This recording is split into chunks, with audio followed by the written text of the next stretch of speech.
Hoy voy a mostrarte cómo era el mundo antes del diluvio. Un planeta sin desiertos ni hielo, donde los humanos vivían siglos, los animales eran gigantes y el cielo estaba cubierto por una bóveda de vapor que lo volvía todo perfecto. Un mundo tan avanzado que ya había ciudades, metalurgia, música y tecnología, pero también tan oscuro que terminó colapsando bajo su propia corrupción. ¿Por qué los seres humanos vivían más antes del diluvio? ¿Qué destruyó realmente a esta civilización y qué relación tiene con las profecías bíblicas del final de los tiempos? Hoy voy a responder a todas estas preguntas, pero primero vayamos a la Biblia. Y vio Dios lo que había hecho, y he aquí que era bueno en gran manera. Cuando Dios terminó su obra creadora, la tierra era un reflejo puro de su gloria. Era un mundo perfecto, puro, intacto. No existían los desiertos abrasadores ni los polos congelados. No había hambre, ni enfermedad, ni muerte. Todo lo que existía era vida y vida en abundancia. Adán fue creado para habitar ese paraíso, no solo como espectador, sino como administrador. Su cuerpo era vigoroso, libre de todo deterioro y enfermedad. Su mente era clara,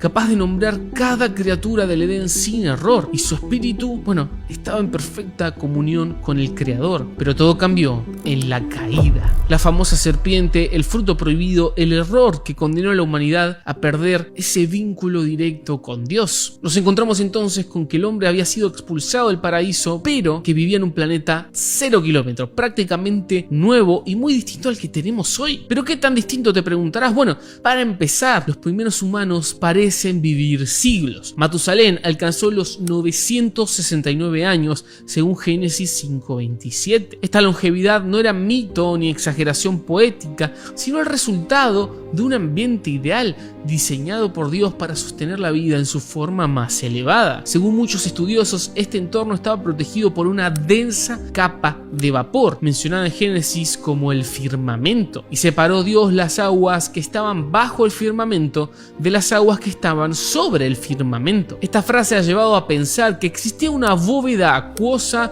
suspendida en la atmósfera, una especie de domo celestial. Este escudo natural habría creado un efecto invernadero perfecto, con temperaturas suaves en todo el planeta, sin estaciones extremas, sin huracanes, sin desiertos. La Tierra estaba vestida de este clima tropical, protegida de la radiación y con altos niveles de oxígeno. Este entorno podría explicar la longevidad humana, pero también la existencia de animales e insectos gigantes, como los fósiles de libélulas de más de 70 centímetros que se han encontrado en varias partes del mundo. Y había algo más, el ciclo del agua. La Biblia dice en Génesis 2:6 que subía de la tierra un vapor, el cual regaba toda la faz del suelo. No llovía porque no había necesidad de que llueva. La creación era regada desde abajo por una neblina constante, suave y precisa. No había sequías, tampoco tormentas. La naturaleza era una orquesta perfecta. Y así como muchos coinciden en que esta capa existió y permitió estas condiciones de vida perfectas, también coinciden en que fue destruida en el diluvio. Génesis 7:11 menciona que fueron rotas todas las fuentes del gran abismo y se abrieron las cataratas de los cielos. Lo que alguna vez protegió la vida ahora se derrumbaba con juicio. La tierra que fue llamada buena en gran manera comenzó a cambiar. Y si esto te está sorprendiendo, déjame decirte que es solo el principio, porque hasta ahora solo hablamos de la tierra, pero ¿qué hay de los humanos? ¿Cómo se vivía en la época antes del diluvio universal? Bueno, la Biblia no presenta a los primeros humanos como seres primitivos o torpes, todo lo contrario. Desde los primeros capítulos de Génesis vemos a Adán, a Eva, formando la primera organización, una familia. Y no solo eso, sino que mientras el tiempo avanza los vemos formando ciudades. Y conoció Caín a su esposa, la cual concibió y dio a luz a Enoc, y edificó una ciudad a la que puso el nombre de su hijo Enoc, la primera ciudad registrada en la historia. Entendemos entonces que la civilización antediluviana era organizada, creativa y también avanzada en muchas áreas. De hecho, la genealogía de Génesis 4 menciona a personajes como Jabal, el padre de los que habitan en tiendas y crían ganado, o sea, pionero de la ganadería. Jubal, el padre de todos los que tocan arpa y flauta. flauta, el fundador, diríamos, de la música como tal. Y también Tubal Caín, el forjador de toda herramienta de bronce y hierro, el primero en trabajar metales para crear herramientas y armas. ¿Qué es lo que implica todo esto? Bueno, que antes del diluvio ya existía la agricultura, la ganadería, el arte, la música y la metalúrgica. Herramientas complejas, instrumentos musicales, comercio, todo estaba en movimiento aún antes de que caiga el diluvio. En otras palabras, no hablamos de cavernícolas, hablamos de una civilización vibrante, pujante y avanzada. Una civilización que, si hoy apareciera, seguramente desafiaría mucho nuestras ideas modernas sobre la evolución de la humanidad. Pero aunque la cultura antediluviana era buena en su exterior, pues tenía ciudades, talleres, música, y todo esto espiritualmente se estaba cayendo a pedazos, porque el conocimiento humano creció vertiginosamente,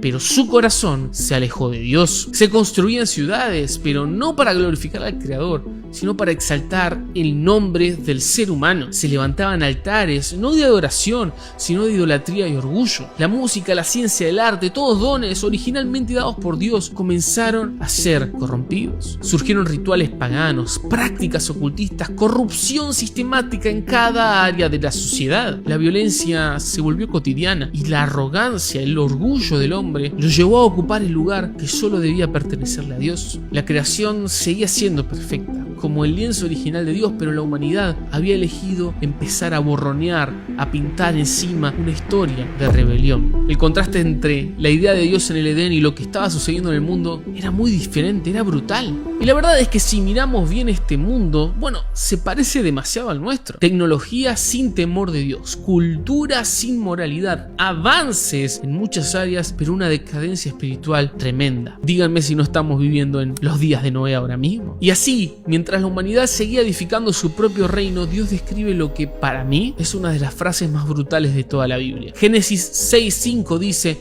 "Y vio Jehová que la maldad de los hombres era mucha en la tierra, y que todo designio de los pensamientos del corazón de ellos era continuo solamente el mal. Y se arrepintió Jehová de haber hecho al hombre en la tierra, y le pesó en su corazón". Ahora, lo que estoy a punto de revelarte es algo sin lugar a dudas polémico y controversial, por lo que te insto, te animo a que hagas lo que el apóstol Pablo dijo que hagas: examina todo y retener lo bueno. Queda bajo tu criterio si tomás o dejas esta información. En este punto de la historia, la corrupción humana ya ha alcanzado niveles alarmantes, pero lo que estaba por ocurrir la iba a llevar a un punto de no retorno, porque antes de que Dios pronunciara que se había arrepentido de crear al ser humano, ocurrió una tragedia imperdonable. Vieron los hijos de Dios que las hijas de los hombres eran hermosas y tomaron para sí mujeres. Un grupo de seres celestiales, conocido en las tradiciones antiguas como los vigilantes, rompió los límites establecidos por Dios. Estos ángeles rebeldes no se limitaron a desobedecer espiritualmente, sino que descendieron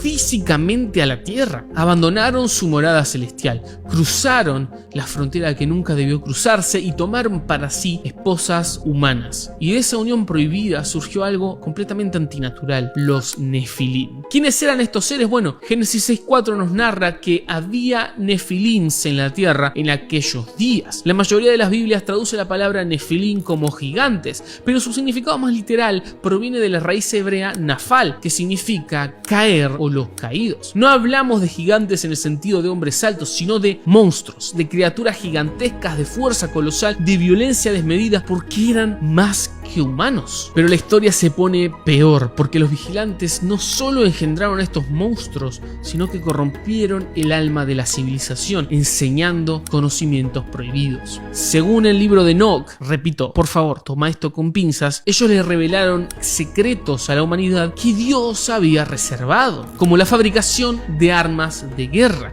la manipulación de metales y piedras preciosas, el uso de cosméticos y la astrología. Les enseñaron el arte de matar, de codiciar, de seducir y corromper, y también de rebelarse contra el cielo. Empezamos a entender un poco más por qué a Dios le dolía tanto haber creado al ser humano, porque aunque en apariencia las ciudades florecían, su interior se llenaba de pactos con lo oculto, de violencia desenfrenada, de adoración a falsos dioses y de poderes que no venían de lo alto, sino de lo oscuro, de lo profundo. La creación entera, aquella que había sido llamada buena en gran manera, gemía bajo el peso de una contaminación contaminación que no solo era humana, sino también espiritual. El cielo había traicionado a la tierra, hasta que en un momento Dios dijo basta. La violencia, la arrogancia, el abuso, todo había llegado al límite y Dios se dolió mucho. Fue así que el Creador trazó un plan: destruir esta civilización corrompida y preservar para sí a un hombre y a su familia, que adoraban al Señor y que no hacían lo malo. Hablamos, por supuesto, de Noé. Ahora Jesús dice algo interesante en Mateo 24. Comían, bebían, se casaban y se daban en casamiento hasta el día en que entró Noé en el arca. Ahí entendemos que la civilización antediluviana, aún al borde de su autodestrucción, no sospechaba nada. La gente seguía con su vida normalmente: casamientos, fiestas, construcción de ciudades, comercio, festivales, todo normal. Pero en el fondo, esta violencia, corrupción y desenfreno habían alcanzado un nivel tan impensado que habían sentenciado la suerte de esa sociedad. Y de vuelta, yo no sé si esto no te suena parecido a lo que vivimos hoy. Pero Noé halló gracia ante los ojos de Jehová. Y dijo Dios a Noé: el fin de toda carne ha venido delante de mí, porque la tierra está llena de violencia a causa de ellos, y he aquí que yo los destruiré junto con la tierra. Y yo voy a enviar un diluvio de agua sobre la tierra para destruir toda carne en que haya espíritu de vida debajo del cielo. Todo lo que hay en la tierra morirá. Pero pensemos un momento en esto. Teniendo en cuenta el contexto, cómo era la tierra, un diluvio sonaba una locura. Estamos hablando de que no llovía. La humanidad jamás había visto caer agua del cielo. ¿Cómo se iban a imaginar siquiera que era posible que todo se inundara con agua de arriba? Noé fue obediente y durante 120 años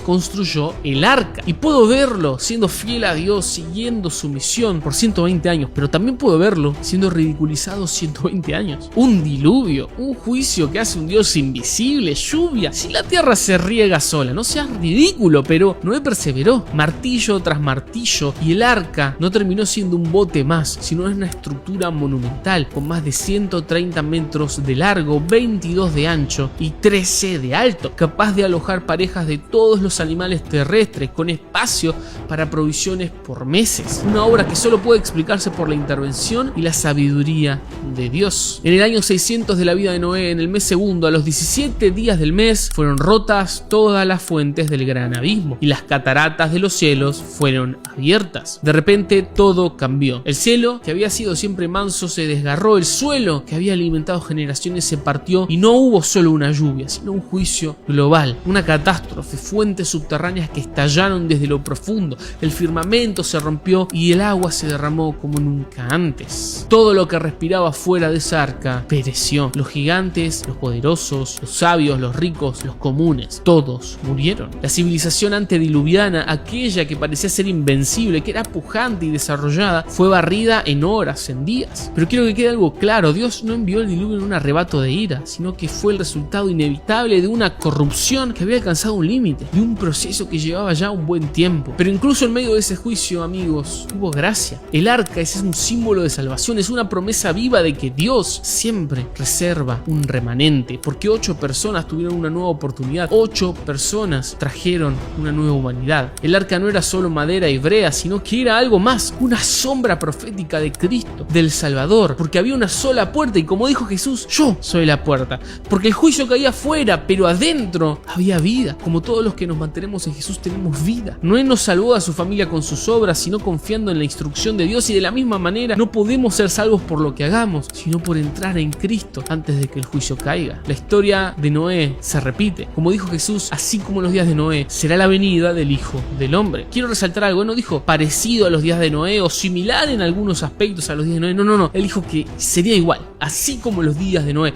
¿Y qué es lo que los caracterizaba? Bueno, la corrupción, la violencia, la mezcla perversa entre lo humano y lo divino, la negación de cualquier advertencia espiritual, la idolatría, el desenfreno, el placer. ¿Y hoy? ¿Qué tan lejos estamos de eso? Yo creo que esta historia antediluviana no es un cuento para niños, no es una mera leyenda, es un espejo al que nos acercamos y nos vemos, porque mientras el mundo construye y avanza y se desarrolla, la puerta del arca está abierta. Cristo extiende su mano y dice: entren, porque va a venir ese día, va a venir el diluvio, va a venir el juicio, y como ladrón en la noche llega llegará, no habrá otra oportunidad, no habrá un segundo aviso. ¿Qué deberíamos hacer? Bueno, ser como Noé y caminar con Dios aunque estemos solos, construir arcas, ¿no? Ser obedientes en lo que Él nos pide y no amar este mundo, recordando que todo va a perecer excepto nuestra vida en Jesús. Puede que no sepamos cada detalle sobre los Nefilim, los vigilantes o la ciencia perdida antes del diluvio, pero sí sabemos esto, que no importa qué tan oscuro se vuelva el mundo, que no importa cuántos gigantes se levanten o cuántas burlas recibamos, hay una